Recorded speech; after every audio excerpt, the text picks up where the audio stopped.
नमस्कार, वर्षाच रेसिपी मराठीमध्ये तुमचं स्वागत आहे। आज आपण अंडा बिर्याणी बनवणार आहे। खायला एकदम टेस्टी लागते। तुम्ही याप्रमाणे नक्की एकदा करून बघा। इथे मी तेल गरम करून घेतले। आपण सगळ्यात आधी कांदा फ्राय करून घेणार आहे। 2 कांदे मी असे स्लाइस करून कट करून घेतलेत। आता तेलामध्ये आपण गोल्डन ब्राउन होईपर्यंत चांगले परतून घेणार आहे। आता 2 ते 3 मिनिटं चांगले परतून घेऊया।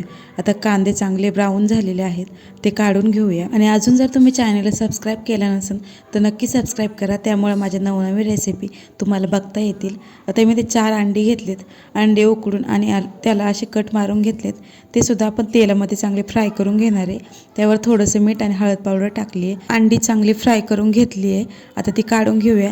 मी यामध्ये बटाटा वापरणार आहे। तुम्हाला आवडत नसेल नाही वापरला तरी सुद्धा चालेल। एक मी मोठ्या आकाराचा बटाटा असे तुकडे करून घेतलेत, मोठ्या आकाराचेच तुकडे केलेले आहेत। आता ते सुद्धा आपल्याला असे फ्राय करून घ्यायचे आहेत। बटाटा सुद्धा छान फ्राय झालेला आहे। आता यातलं थोडंसं तेल मी कमी करून घेतले।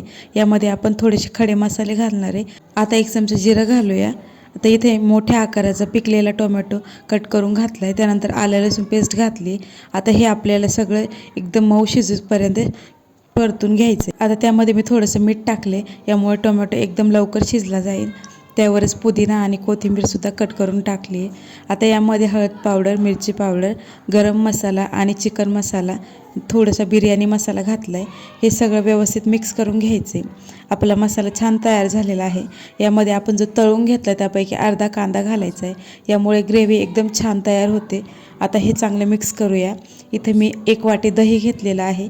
दही हे ताजंच घ्या, जास्त आंबट घेऊ नका। आता हे यामध्ये घालायचं आहे। गॅस थोडा मीडियम ठेवायचा आहे आणि एकदम व्यवस्थित असं मिक्स करून घ्यायचे। आता हे चांगलं व्यवस्थित मिक्स झालेलं आहे। यामध्ये बटाटे आणि उकडलेली अंडी घालून घ्यायची आणि पुन्हा चांगलं मिक्स करून घ्यायचे। आता आपले मसाला बनवून तयार झालेला आहे। मी 1/2 किलो बासमती तांदूळ स्वच्छ धुवून अर्धा तास भिजत ठेवलं आहे। आता इथे मी पाणी गरम व्हायला ठेवलं आहे। त्यामध्ये आपल्याला खडे मसाले घालायचे आहेत। तुमच्याकडे जे खडे मसाले असतील ते घालायचे आहेत। 1 चमचा जिरं घालायचे।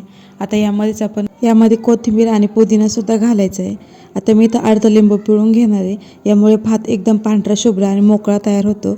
आता जे भिजून घेतलेले तांदूळ आहेत हे यामध्ये घालायचे आहे। पाण्याला चांगली उकळी आलेली पाहिजे, तेव्हाच त्यामध्ये तांदूळ घालायचे आहे आणि चांगलं मिक्स करून घ्यायचं आहे। आता हा आपल्याला 90% शिजवून घ्यायचा आहे। मी चांगलं मिक्स केलं आहे। यामध्ये 1.5 चमचा मीठ घातलेलं आहे।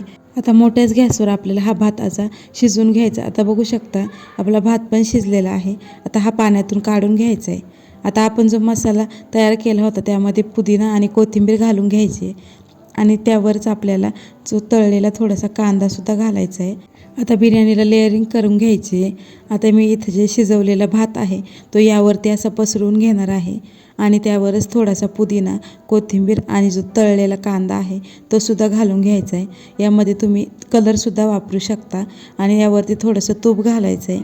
त्यानंतर यावरती झाकण ठेवायचे, घट्ट झाकण ठेवायचं आहे आणि 15 मिनिटं दम द्यायचा आहे। त्यानंतर अर्धा तास आपल्याला असंच ठेवायचं आहे। बिर्याणी व्यवस्थित सेट झालेली आहे।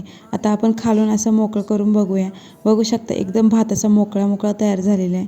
सर्व करून घेऊया। आपली अशी चमचमीत अंडा बिर्याणी बनवून तयार झालेली आहे।